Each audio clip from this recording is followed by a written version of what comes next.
Halo sahabat, kembali lagi bersama saya di Alfat Film.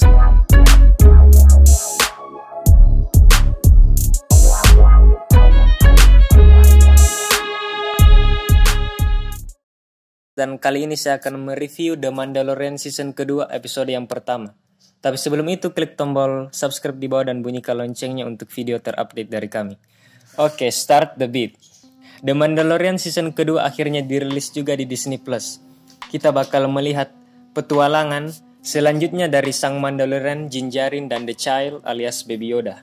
Di episode pertama ini mempunyai premis di mana Din Djarin harus pergi menemukan Mandalorian yang masih hidup demi mendapatkan informasi akan letak planet tempat tinggal sebenar dari Baby Yoda.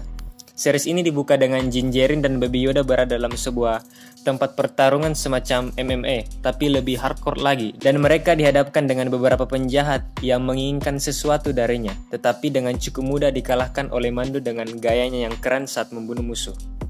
Walau masih episode pertama, tapi feel udah kayak final episode. Bagaimana tidak, ada sesuatu yang besar di episode ini yang cukup membuat saya excited sepanjang pertengahan dan akhir episode ini berlangsung. Hal besar itu menjadi salah satu center dari episode kali ini dan yang bikin episodenya sangat bagus, baik secara action, story maupun visual. Saya akan berikan istilah callback lah untuk series ini karena ada banyak hal-hal yang dari season 1 sudah diperlihatkan tetapi tetap ditunjukkan di season kedua ini, dan contoh paling besar ialah planet Tatooine. Saya sebenarnya berharap kalau di episode awal kita bakalan mengeksplor planet lain yang belum pernah kita lihat sebelumnya dalam semesta Star Wars. Tetapi kita tetap kembali ke daerah tempat Luke Skywalker dahulu tinggal. Dan udah sering dilihat juga sebenarnya di season 1 atau di film Star Wars. Saya harapnya nanti kita bakal lebih menjelajahi bagian-bagian lain dari semesta Star Wars yang belum pernah diperlihatkan dalam versi series ataupun film. Walaupun di episode pertama kita tidak mengeksplor tempat atau planet lain di galaksi far far away, baiknya di episode ini Din Djarin dan Baby Yoda melakukan perjalanan ke bagian lain dari Tatooine, sebuah daerah terpencil bernama Mos Pelgo yang hanya dihuni oleh sebagian kecil orang saja, dan mereka kebanyakan adalah bekas budak yang bakalan diceritakan juga di episode ini. Kemudian seperti judul episode 1 yaitu The Marshal, Din Djarin dan Baby Yoda bertemu dengan Marshal daerah ini. Marshal di sini kalau ada yang belum tahu seperti aparat kepolisian kalau di bumi. Tetapi Marshal punya hal menarik, lebih ke kejutan menarik, dan salah satu callback yang bagus juga untuk episode ini. Dan callbacknya bukan ke season 1 dari The Mandalorian tapi ke franchise film Star Wars langsung. Kalau kalian menonton film Star Wars pasti bakalan tahu saat melihat episode pertama The Mandalorian ini.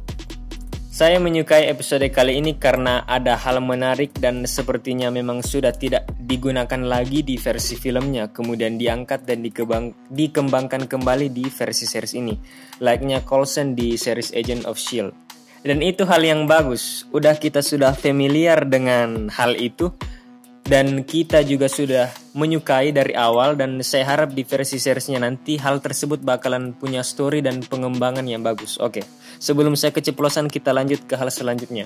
Satu hal yang bisa dirasakan di episode kali ini ialah vibe-nya sangat cowboy western banget. Kita bisa merasakannya dari angle kamera yang digunakan, musik yang dimainkan, serta gerakan dan dialog yang diutarakan oleh para tokoh.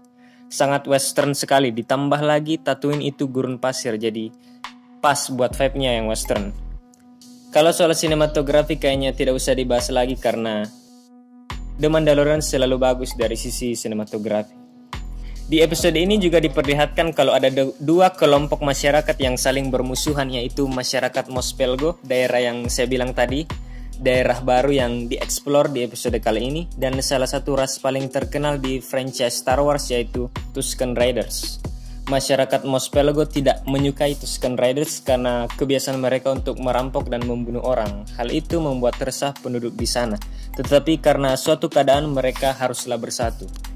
Tetapi perseteruan mereka hanya terjadi di awal-awal saja dan kurang bisa saya rasakan sebenarnya. Seharusnya pada bagian mereka benar-benar bekerja sama diperlihatkanlah kalau mereka benar-benar bekerja sama atau benar-benar berseteru.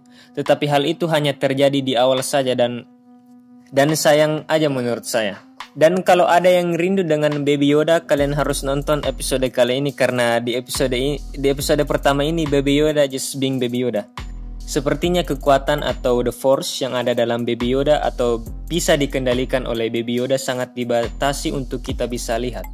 Jon Favreau sekaligus sutradara untuk episode kali ini sepertinya sangat menjaga kekuatan ini hanya untuk sebuah keadaan yang sangat genting seperti yang terjadi di final episode The Mandalorian season yang pertama. Jadi pas The Force benar-benar kelihatan, kita bisa lebih amazed dengan apa itu The Force. Karena kalau di triloginya J.J. Abrams, menurut saya The Force itu lebih sering dilihat dan lebih mudah aja kelihatannya dikendalikan. Nah, di series The Mandalorian, The Force menurut saya dikembalikan ke core-nya, di mana hal-hal tersebut sangat asing baik bagi karakter lain dan dibuat sangat limited juga buat kita para penonton. Jadi rasa akan begitu hebat dan sakral dari The Force bisa dirasakan lagi seperti trilogi awal Star Wars yang dibuat oleh George Lucas. Dan bagian akhirnya juga ditutup dengan manis sekali. The Mandalorian mereveal salah satu karakter yang saya harap bukan tit. Dan itu cukup mengagetkan saya sendiri. Saya akan kasih The Mandalorian season kedua episode 1 ini A. Karena cerita yang seru dan asik untuk ditonton, callback yang manis dan penutup yang mengejutkan. Follow IG saya di Alphard Films, like jika kalian suka dengan video ini, share ke teman dan grup kalian, dan jangan lupa untuk klik tombol subscribe di bawah dan bunyikan loncengnya untuk video terupdate dari kami. Cut the beat.